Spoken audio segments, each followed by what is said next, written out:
Then you will know the truth, and the truth will set you free. Do you believe in life after addiction? You better believe it.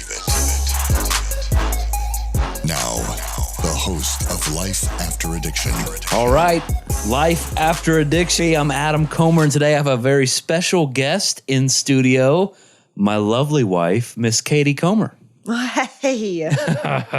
So interesting enough, guys, here's what we've done. So the kids are put to bed, and we decided, hey, you know what? Let's record an episode. Let's talk about, Katie, let's talk about what you went through my addiction, the things that you felt, the emotions, the thoughts, the resources you tried to find, the feelings you were having while I was in rehab, but also the feelings you were having before you even knew I had an addiction, but you knew something was wrong. So we agreed. We're like, yeah, let's go record that. So we got the baby monitor and we came to the studio, which with technology, a studio is not hard to have nowadays. But so we're going to do it. Let's do it. Katie, lead us in here. Tell the people a little bit about your story, your background, how you grew up, those kind of things. Well, I'm super excited about being here and just sharing my story with you all. And,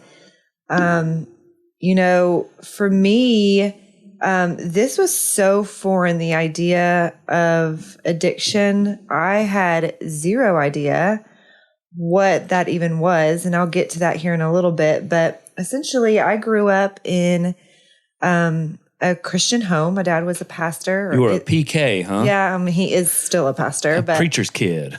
That's right. And so I would consider myself kind of naive to the world a little bit, and I was sheltered, but not in a negative way. I definitely lived my life, but I just didn't have a lot of the negative stuff around me growing up. The cool thing, the popular thing in school was to be actually good. Yeah. And so there wasn't a lot of drugs. There wasn't a lot of alcohol in the group that I ran around with. Yeah, you weren't really exposed to the evils of the world. I definitely was not, and not even in college. So when I knew you, we were high school sweethearts. And so tell the people. Yeah. Hold on now. Tell the people about your husband. Well, okay. Let's start with the good. No. Okay. No, but in all seriousness, Adam, he was the life of the party. He still is, but in high school, everybody loved Adam. Very popular. And that's who I fell in love with. I fell in love with somebody who loved life, loved me, treated me like a princess. And that's who I fell in love with. We did go our separate ways in college. Yeah. But we found our way back to each other after college. And after a few years, he pursued me and we dated again and we got married. I thought everything was so great. We were in love. We had our apartment. We had bills. We were adulting, and life was great. And then all of a sudden, I just felt like stuff started to be a little off. Yeah. And to be quite honest, the first thing I noticed was the way that he treated me. Not that it was terrible, but it was just not like I was his first priority. Yeah. And I started noticing that. A big thing that was off was our finances. We struggled to make ends meet. And we were dinks at the time, which is dual income with no kids. And that. Dinks. Hold on. Dinks. Is that what you just said? Is that a thing? Is that what people say? Yeah. Oh. All right. At least I do. All right. Life After Addiction audience. Now we're learning things. Maybe I'm the only one that dinks. I didn't know that. So anyway, I feel like we should have been able to pay our bills, but I noticed quickly that wasn't happening. And slowly and surely his checks started, becoming less and less. Yeah, and so, I just felt like something was off. He wouldn't come home a lot at night, or at least not at a decent hour to where we were having good quality time. He wouldn't let me see his phone a lot. Yeah. He was very secretive. I couldn't really look at his phone. Anyway, so I just thought, gosh, my mind went in so many different places. But I remember one night I came home And I just was like, you know what, Adam? I just really need you to be honest with me about what's going on. Yeah. And I confronted you because I thought you were having an affair. Yeah. And I remember when you asked me that, I just remember just kind of how that broke me in a way that was like, I don't know. I mean, obviously I wasn't living right and my mind wasn't in a good place, but just hearing those words to you, like, because that's not what I was doing, and it was pretty shocking. Yeah. So I did. I confronted him and just point blank, I said, you know what, we can work through whatever it is. Because in my mind, I never thought that he would, but all of those signs kept pointing to something, like he was hiding something. Yeah. And so I asked him if he was having an affair, and he said no. And then a few days later, he was sitting on the bed. I mean, it was so vivid, like the memory is so vivid. But he was sitting on the bed and he said, hey, I need to tell you something. And I was like, here it is. Okay, we can work through it. And he said, I have been hiding something from you, and I am struggling with pain medicine and getting off pain medicine. Yeah. I don't know if you used the word addiction or not, but maybe you did. But anyway, my brain's like, okay, easy enough. This is something we can deal with. Let's just throw away all the pain medicine, flush them down the toilet. We're good. Yeah. And I mean, that's honestly what I thought was going to cure it. And okay, I'll just watch him.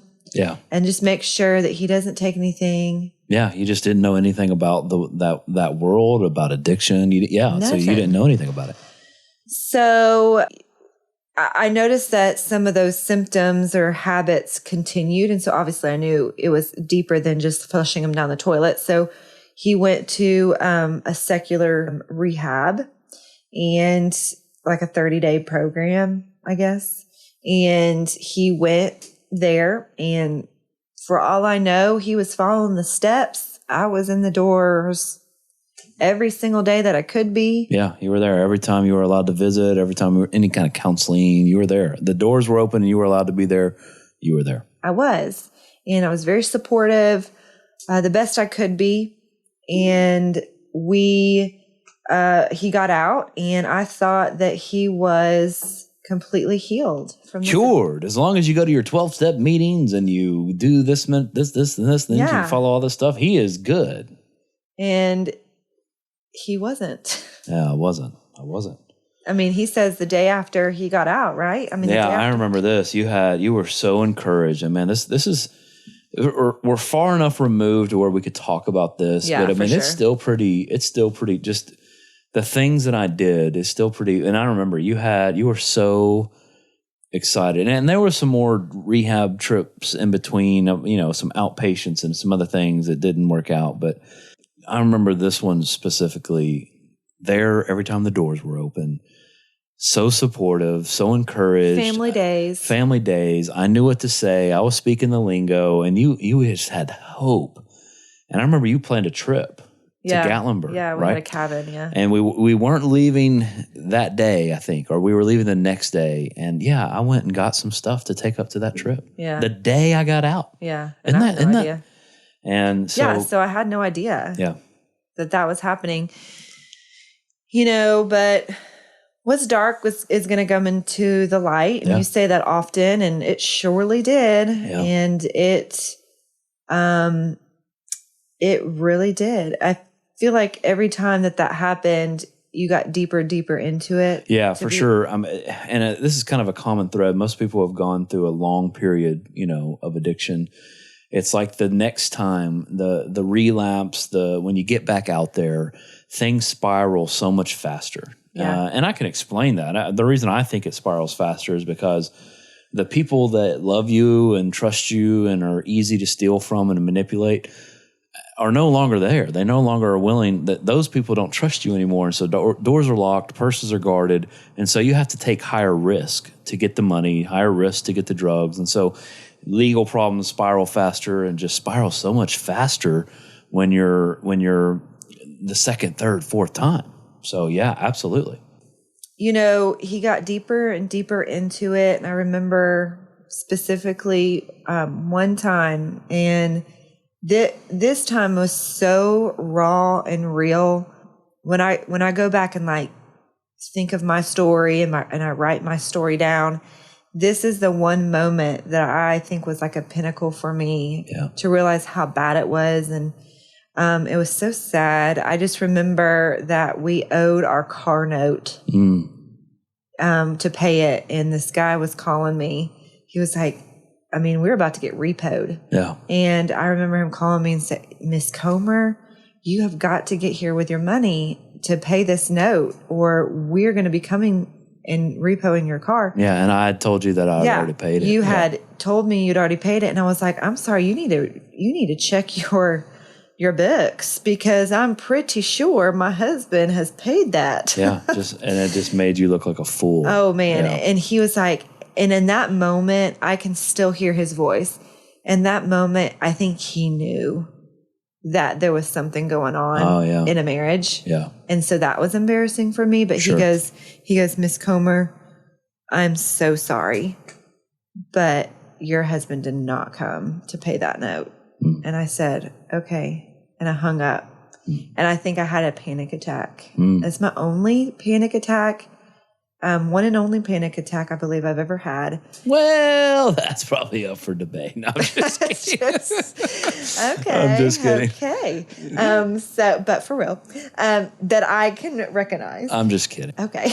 We're even. Fair enough. All right. And so anyway, I just knew at that moment my life had changed, that my husband was so far into this that, he needed something more than me, something more than any of the rehabs that he's gone to. And I knew something had to change. Yeah. So that's when I decided I needed to remove myself from the situation.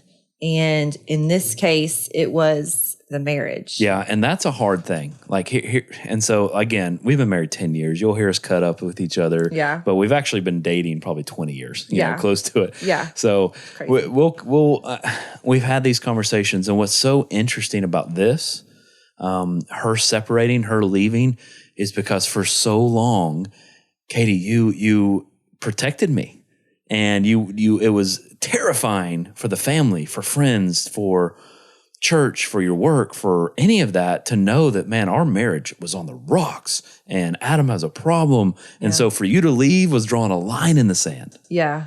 Isn't that? Yeah. So I removed myself from the situation, and I felt like that was the healthiest thing for me. Yeah. And I knew in my heart that it was going to be, make it or break it for Adam. And he could no longer rely on me and no longer manipulate me into believing whatever lies he was telling at the time. And so I said, figure this out, and I don't know if I'm going to be here. Yeah, I remember that day. Yeah.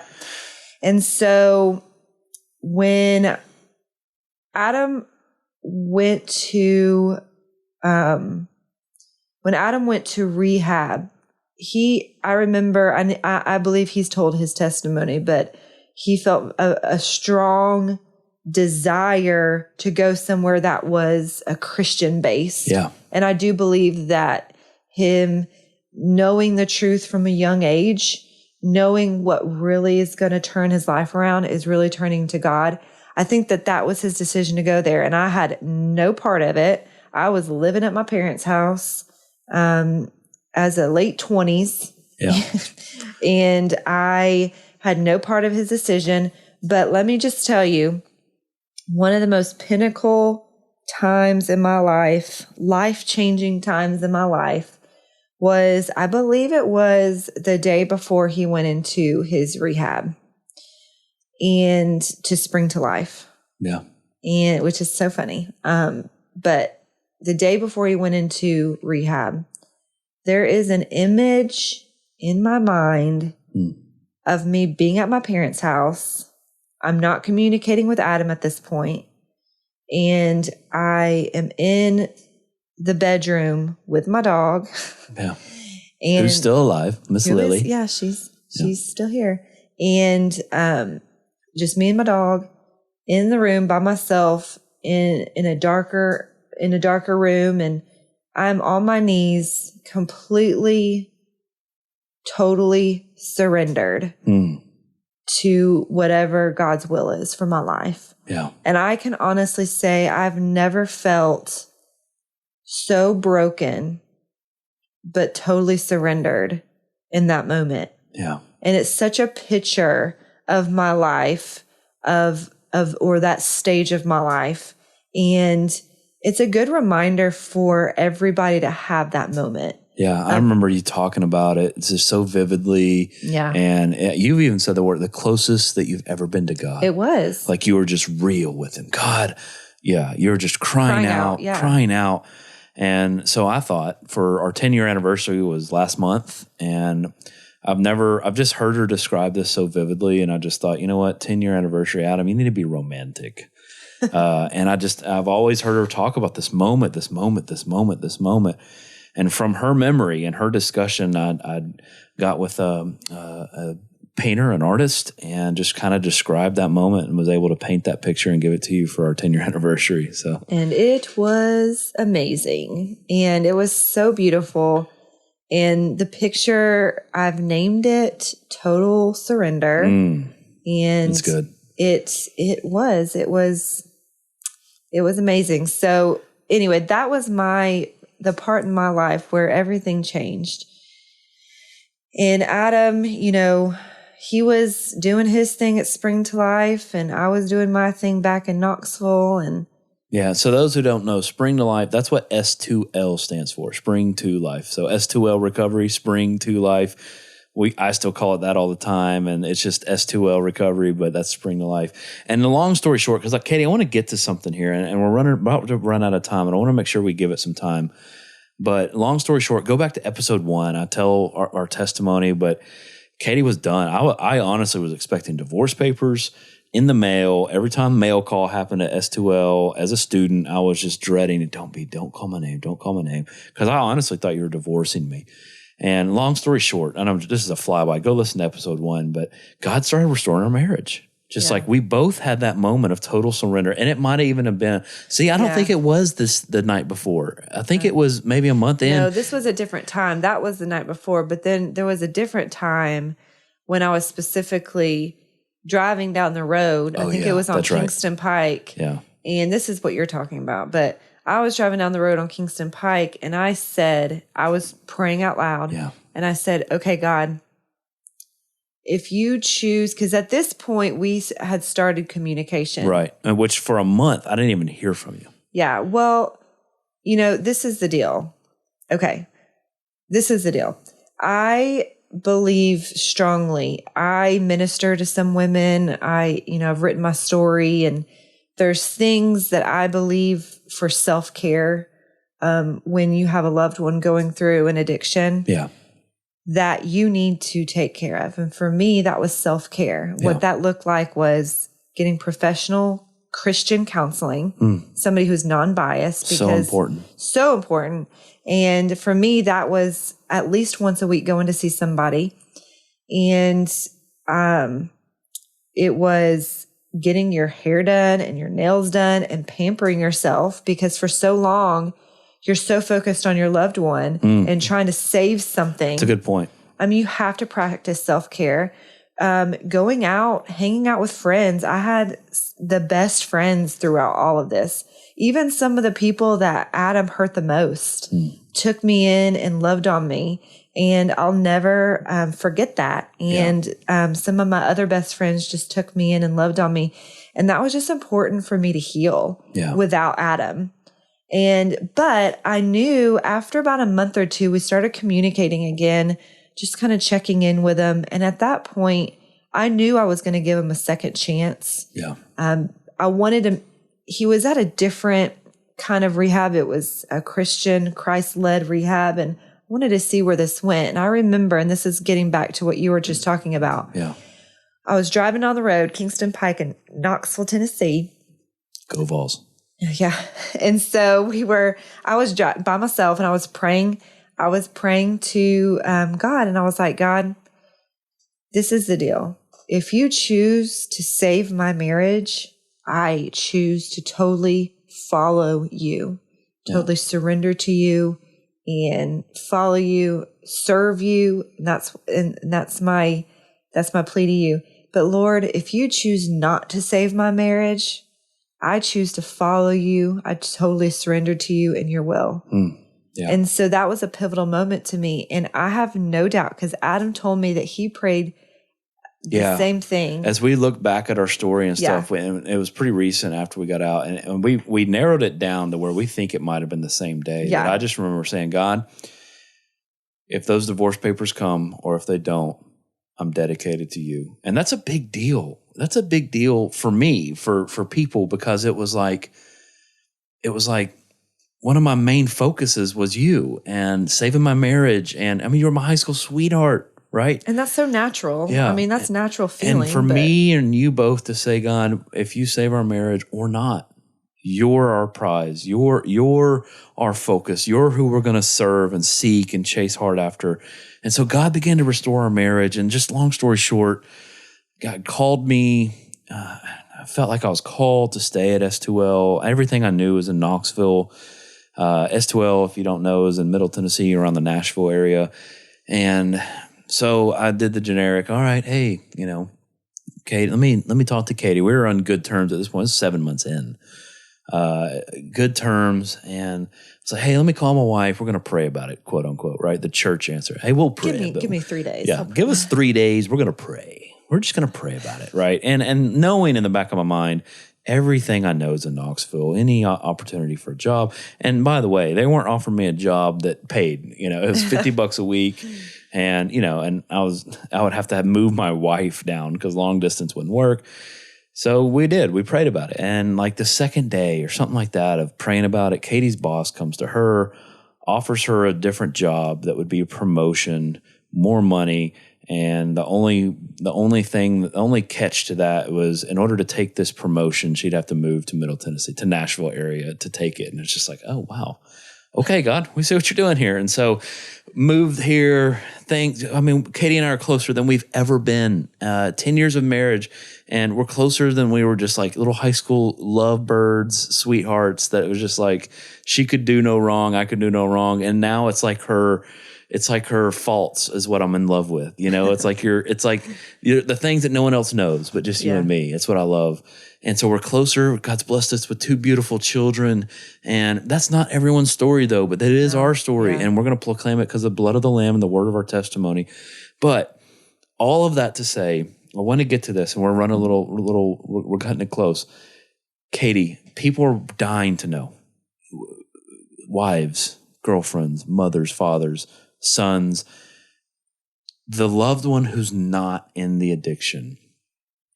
Katie, like you said earlier, you help a lot of women. You counsel with them. You just minister to them. You love on them. God's called you to do some things in this space probably.